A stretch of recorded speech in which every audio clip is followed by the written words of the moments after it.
emergency fund. Some will tell 3 months, some will tell 6 months of your expenses. But one size does not fit all. It depends on various factors. How much of an emergency fund each person should have, because it will not be same from person to person. It will be varied depending on various factors. So what are those factors that you need to consider while calculating how much emergency funds you need to have parked as a safety fund, and how to save for emergency funds? If you have a proper emergency fund, there will not arise a scenario where you need to liquidate whatever investments you have done with a lot of effort. So that is why an emergency fund becomes very important.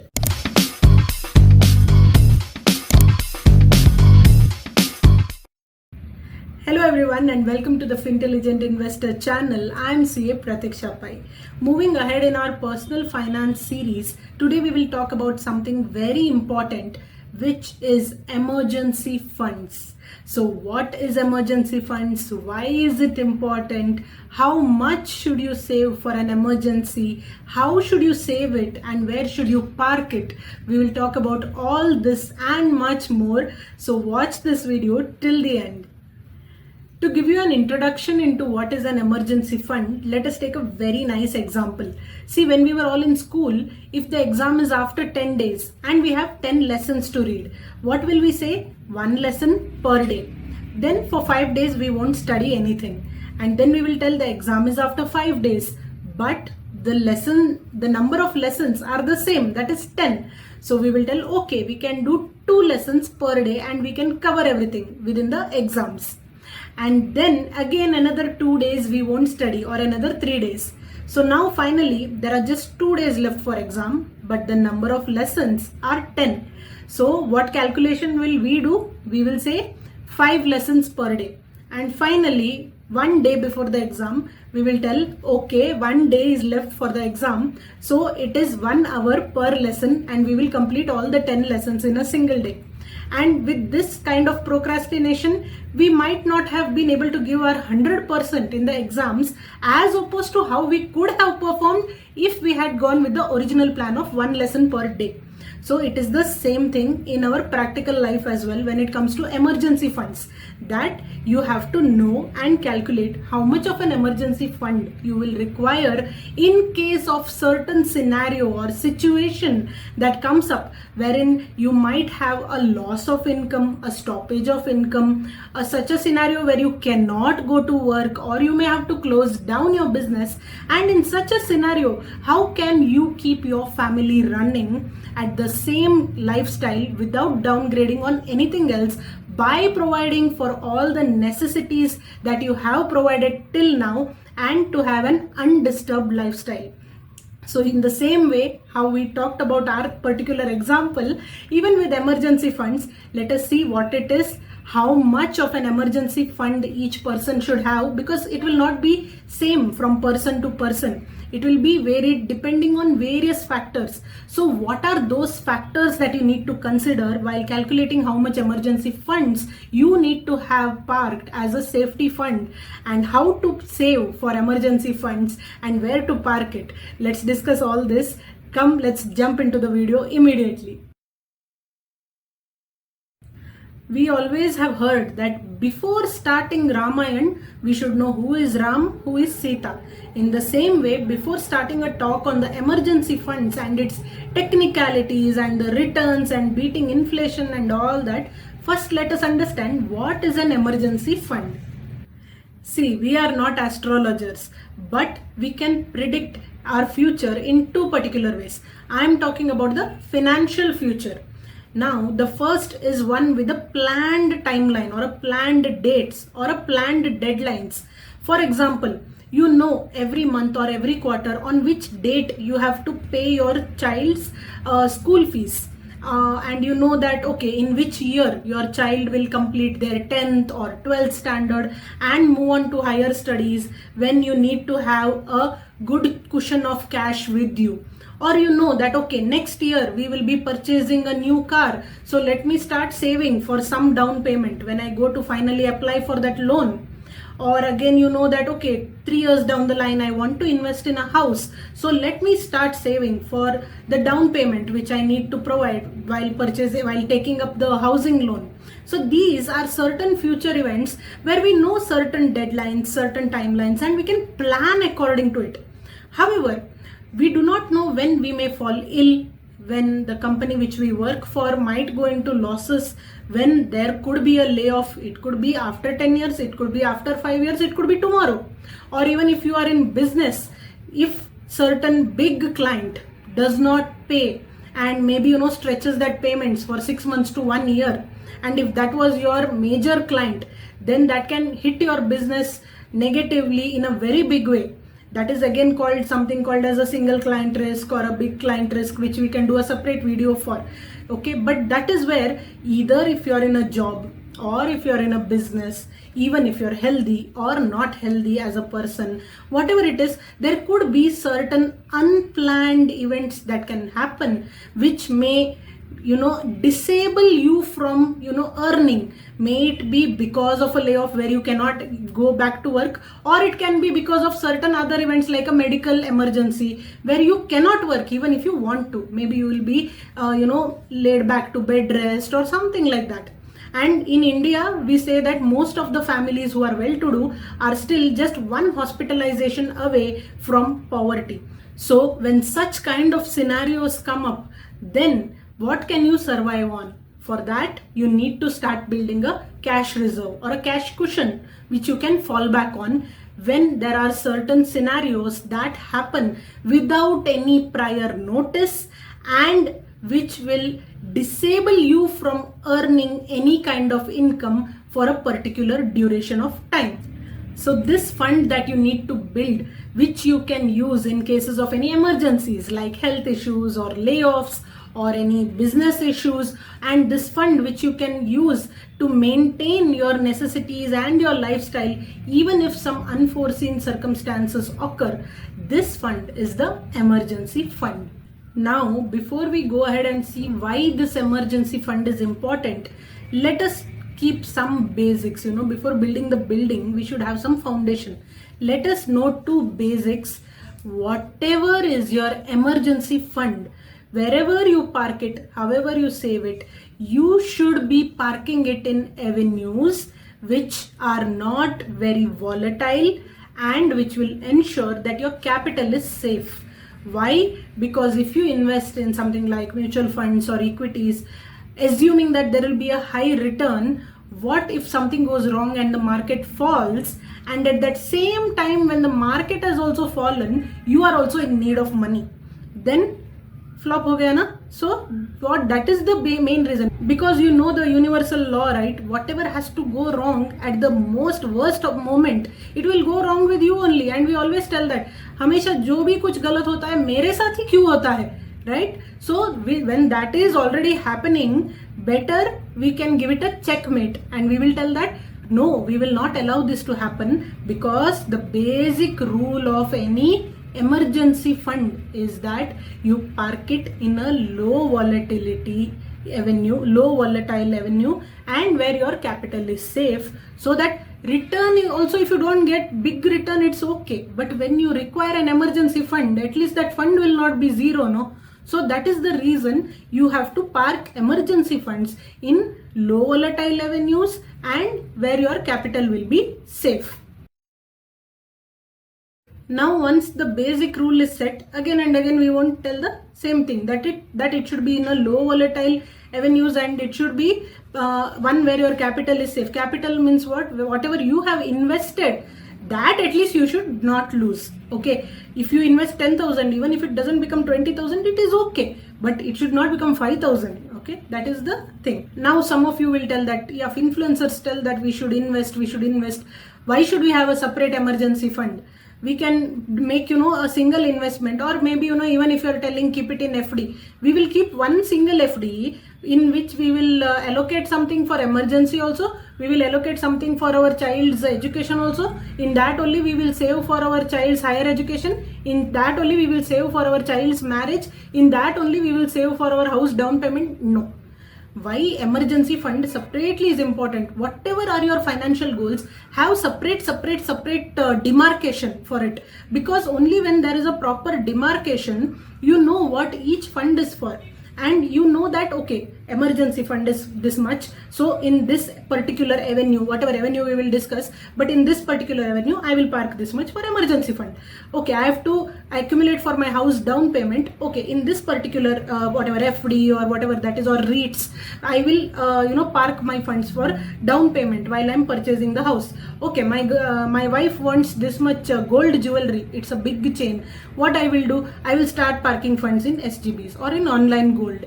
So like this, separate you should have, and in single avenue, that is in, even if you're doing FD, okay, have separate FD for emergency fund purpose, have separate FD for child's higher education purpose, have separate FD for child's marriage purpose, have separate FD which you want to break while you want to go on tours and travels, have a separate FD where you will accumulate money for your house down payment expenses. So always have a demarcation.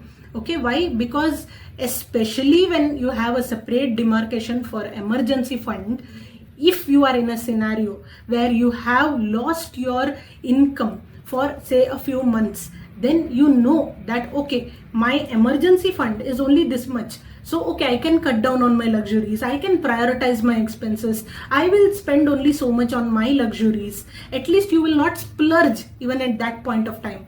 And secondly, when you know that your emergency fund is so much, it gives you a sense of financial security. Okay, I lost my job, another 6 months if I don't get a job, it's okay, I can carry on with this emergency fund without disturbing any of my other equipment, other investments. Why? Because most of the Indians, when they were asked, what will you do if you lose your job? Majority of them said that we will liquidate our investments. You are not doing investments to liquidate it. So even in an emergency situation, if you have a proper emergency fund, there will not arise a scenario where you need to liquidate whatever investments you have done with a lot of effort. So that is why an emergency fund becomes very important.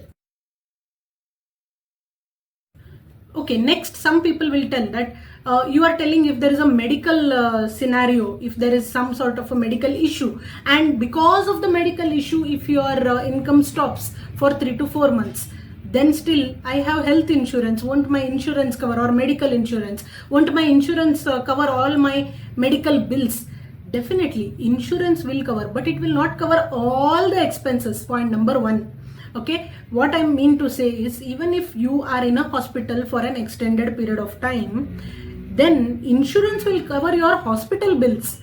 But there are so many other expenses. Your family has to survive, your kids have to go to school, their necessities have to be met, everything insurance will give? No. So of course insurance will cover only your medical bills. Beyond that, whatever travel to the hospital every day and every day for some attendant, or someone has to be with you, additional things like maybe your food, fruits, this, that. So there will be so many other expenses that happen even if one hospitalization is done. So even though your health insurance, your medical insurance will cover all the medical bills, but it will not cover all the expenses for the duration of your stay at hospital or for the duration of your stay afterwards to recuperate and to recover. Point number two, even if you have an insurance, in many of the cases, first you have to pay and then you will get the claim or the reimbursement. So in many of the cases nowadays, it is everything is online and it happens very fast, but still there could be some cases where you need to pay first and then you have to claim the insurance. So even if you are covered by appropriate medical insurance, of course medical insurance is a must, and we will do a separate video for that. That is a different topic. If we start on it, we will never end. But this is for emergency fund. So I'm telling you, even if you have a medical insurance, please understand that there will be so many other expenses that come with medical issues, that an emergency fund becomes not only important, but it becomes a necessity to have. So now we come to the next question, which is very important, which is how much of an emergency fund you should be having. Here, one answer does not fit all. For example, let me tell you like this. They will tell that you should do 108 Surya Namaskars every day. If I do, I will not get up for the rest of the day because that doesn't fit me. They will tell you have to walk 20,000 steps every day. I cannot. So I have to evaluate what is correct for me. So that will be my target, my goal, my requirement, my necessity. Okay, because everyone will drink 5 liter water per day, so I can't drink. So don't, everyone will tell emergency fund. Some will tell 3 months, some will tell 6 months of your expenses. But one size does not fit all. It depends on various factors. What are those factors? Let us discuss a few of those factors so you will get an idea yourself that how much emergency fund you should build so that your family and you will not have to downgrade your lifestyle in case of loss of an income for a particular number of months. So see, generally the first rule which they say is that at least have 6 months worth of expenses ready. Very easy to say, very difficult to save 6 months worth of expenses, keep in savings bank. They will, people will run away. But let us discuss avenues also later. I won't tell you to put everything in savings bank account. That's a separate thing. But they say that why 6 months? Because they say that if there is a loss of job, there is a issue in business, there is some medical issue because of which is so severe that you need to quit your job or something like that, then the time taken to recover, if it is a medical issue, the time taken to generally find a new job, the time taken to rebuild a business is said to be around 6 months. So what they say is that on an average, have 6 months worth of expenses at your disposal. I'm not telling cash or something, I'm telling various avenues we will discuss, but all those avenues put together, have 6 months of expenses in such a way that you will be able to withdraw it either immediately or maximum within 1 or 2 days when you are in requirement of those funds. So the first factor that you need to consider is how much is your fixed monthly expenses and how much of these expenses are towards necessities. So let us say there is vehicle EMI, home loan EMI. EMIs you cannot default even if you are laid off, right? So your account will become NPA in 3 months. So you have to provide for that EMI even if there is no income. So EMI becomes a necessity. If you are doing some SIP or if you are investing in shares, etc. every month, then that can be stopped if there is a stoppage of income. Similarly, if any other necessity expenses like groceries, kids' school fees, or your any other necessary requirements like house rent, etc., all that is again in necessities, you have to provide 6 months of that in your emergency fund. If you are saving for an international tour, good, but if an emergency scenario arises, then for those many months you have to stop investing in that fund and use whatever is there in your emergency fund for your basic necessities. So in this way you will know what is your basic necessity, where you cannot afford to stop those payments at all, failing which your lifestyle will be ruined, and certain other expenditures which we do every month which involves investing or saving for that tour or saving to purchase a new phone, etc. So whatever is the necessities, you see how much of the necessity expenses are there for 6 months and try to accumulate that much for your emergency fund. Second factor to consider, are you a single income family or a double income family? Why this becomes important is because when you are a single income family, if you end up losing your job, the entire family is at risk. However, if you are double income, like you as well as your spouse works, then either one of the spouses loses their job, the family can still run for the basic necessities on the basis of the income of the spouse who is still working. So you have to ascertain if you are a single income or double income family, and on that basis you can see how much of an emergency fund you need to park. The next factor, of course, is are you in a business or in a job? Because see, generally when you are in a job, you build a lot of contacts with the similar category of people, and who might have been in your company before. They would have jumped to some other company, someone from other company has jumped into your company. So even if there is a layoff, you know a lot of people within your network who can help you find a new job. And even if you want to go for an underemployment, what you need to do, if you want to switch, what you need to do, which location in other than your city can give you a good opportunity. All of this. You have a very good network of people in the same field. So where it is a loss of job, it is slightly easier to find a new job. But if you're in a business, generally it is more difficult to rebound back, because in business, loss of business in the sense, say your total sales for this year is 10 lakhs, and out of that, one client has given you business of 8 lakhs, and he has taken that 8 lakhs on credit, and he has not paid you. Your 8 lakhs is gone. That is a sudden loss of income. Your business is not fully stopped, understand, but someone has put you a tuna of 8 lakhs, and that is a huge risk, wherein there is a significant reduction in your income, and if that client runs away, then gone.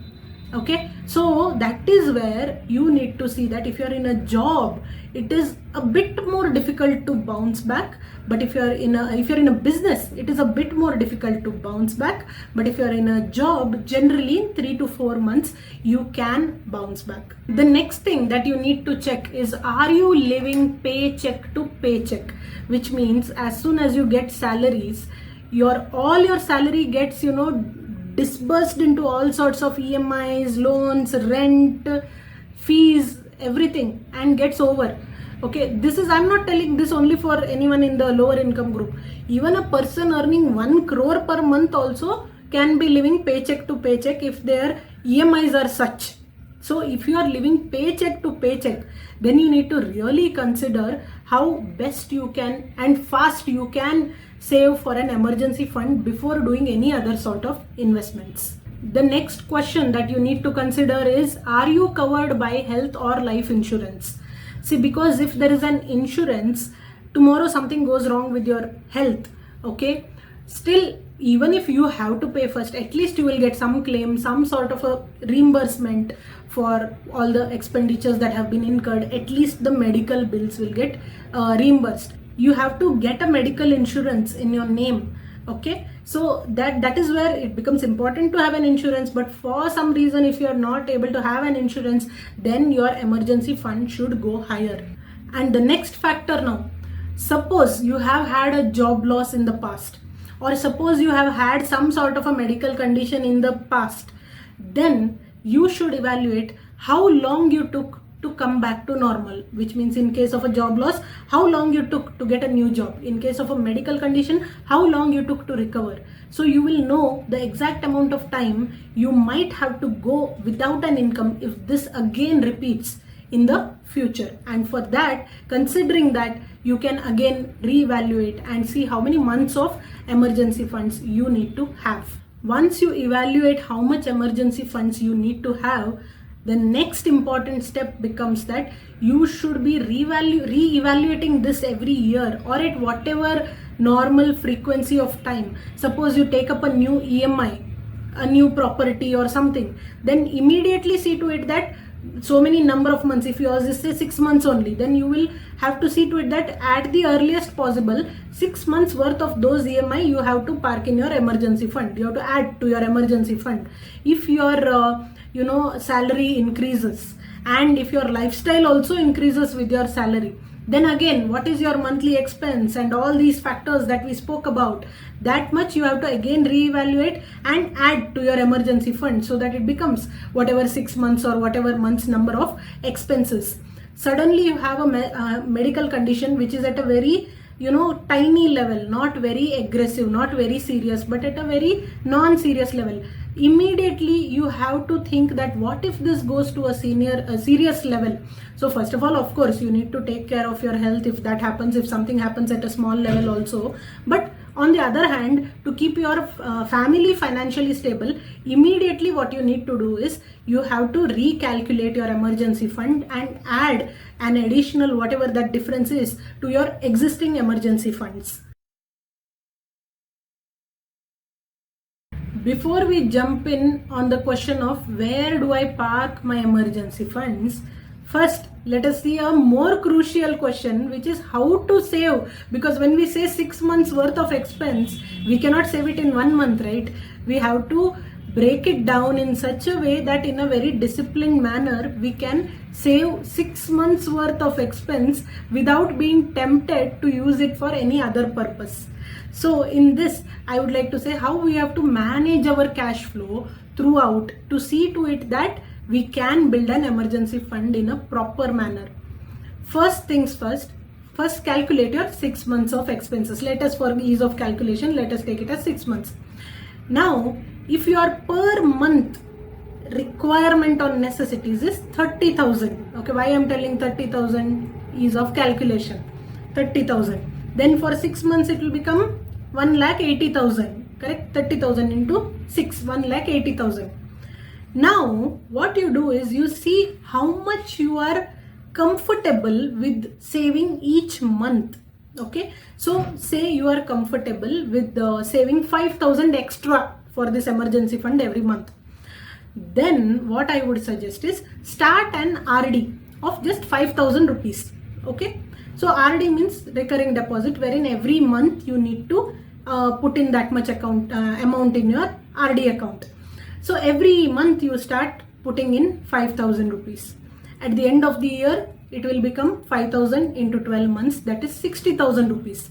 So by just investing 5,000 in your RD, by the end of the year, you have now a cushion of 2 months worth of expense. 30,000 per month I had said, na? So you have 60,000, which is equivalent to 2 months. So in just 1 year, with small disciplined savings, you can create at least 1/3 of your emergency fund. So it becomes what, in 3 years, you can definitely create an emergency fund.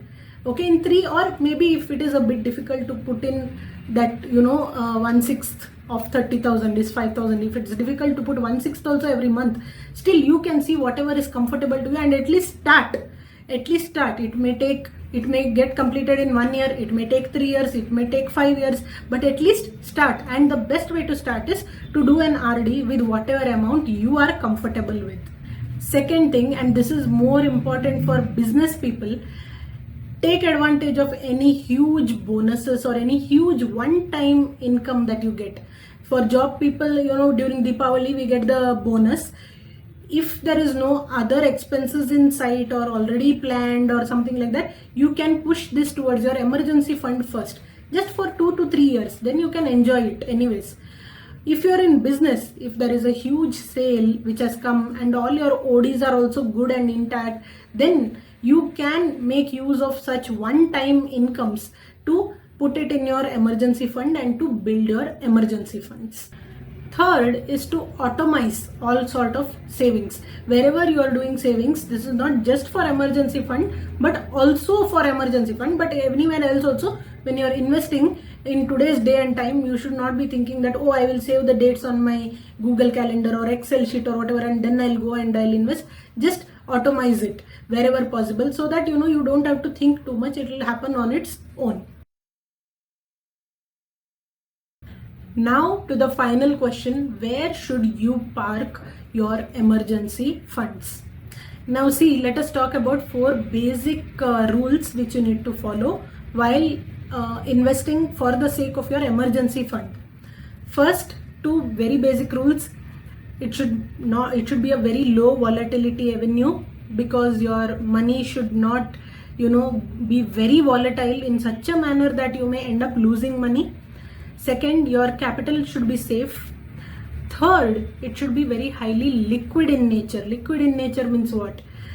As soon as you require money, you need to be able to get it. There should not be a locked in period of 3 years. Today, if you have lost your job, they shouldn't say that we will give your money to you after 3 years, after 5 years, after 15 years.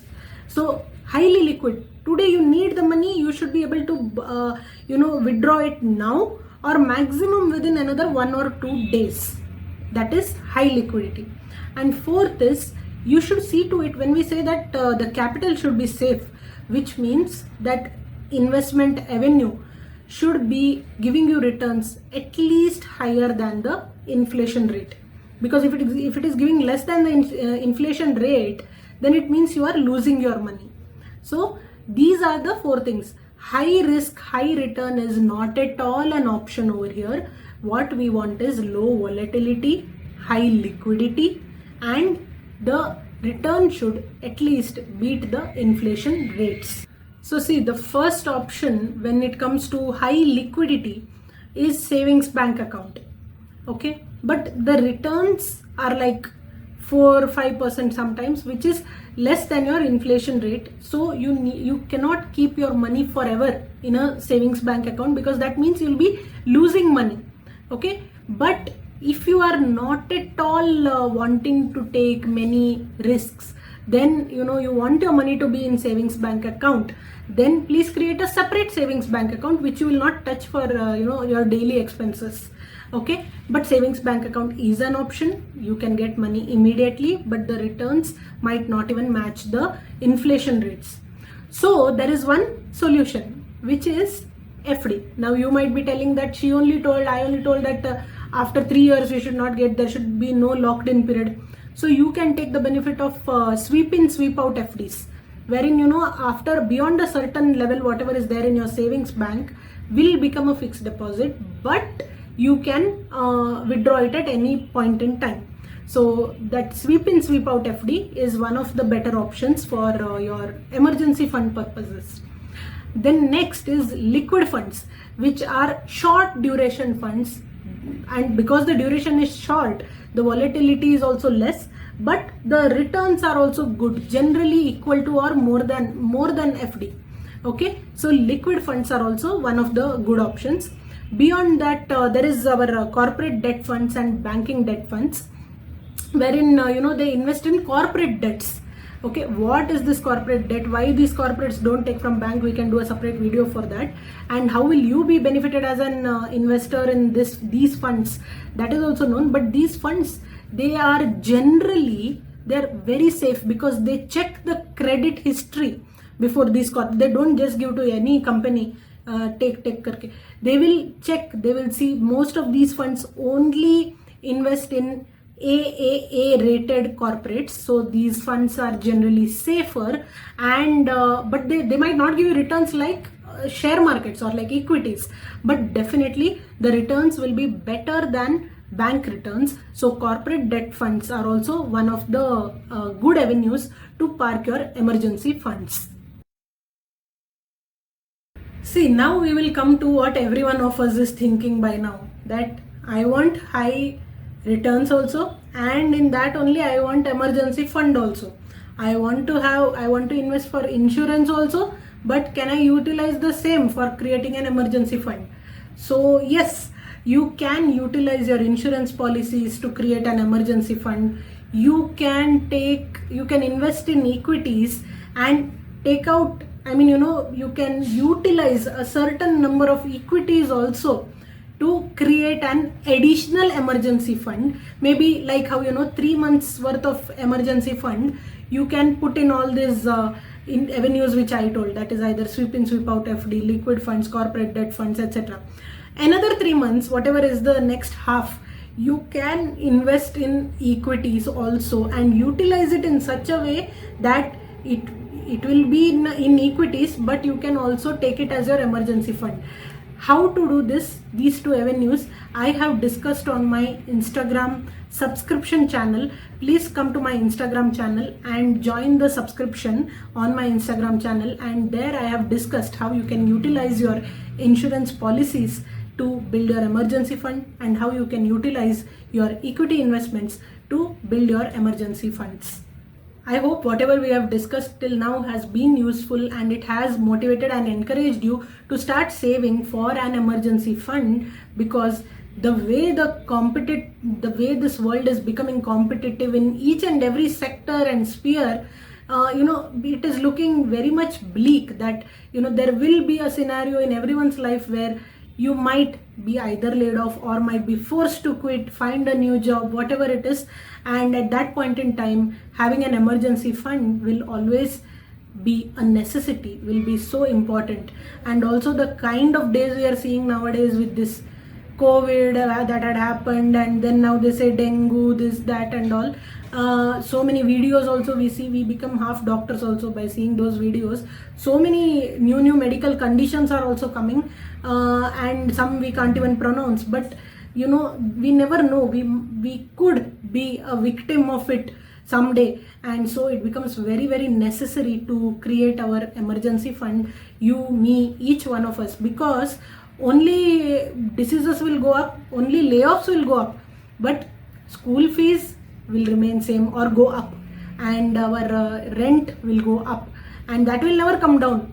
Our EMIs may remain same, but there won't be any EMI holiday. Okay, so all expenditures will either be at the same pace or it will only go higher. But on the other side, the layoffs and the diseases will also go higher only. So be prudent and be smart enough to start saving from today itself, so that tomorrow, if any emergency situation arises, you don't have to sell your gold, you don't have to sell your properties, you don't have to sell your investments, you don't have to sell your hopes, so that just to keep your family running during such a scenario. If you like this video and if you have watched it till here, it means you have watched this video till the end. So please comment Fintelligent in the comments so that I know who has watched this till the end. And also, if you like this video, please give me a thumbs up and please subscribe to my channel. I'm trying hard to make these videos. So thanks a lot for everyone who has watched, till now. And please subscribe to my channel. And there are other videos also in our personal finance playlist. Please watch in that playlist as well. You will get, I'm sure there'll be a lot of value addition. And thank you. We'll catch up in the next video. Thanks everyone. Bye.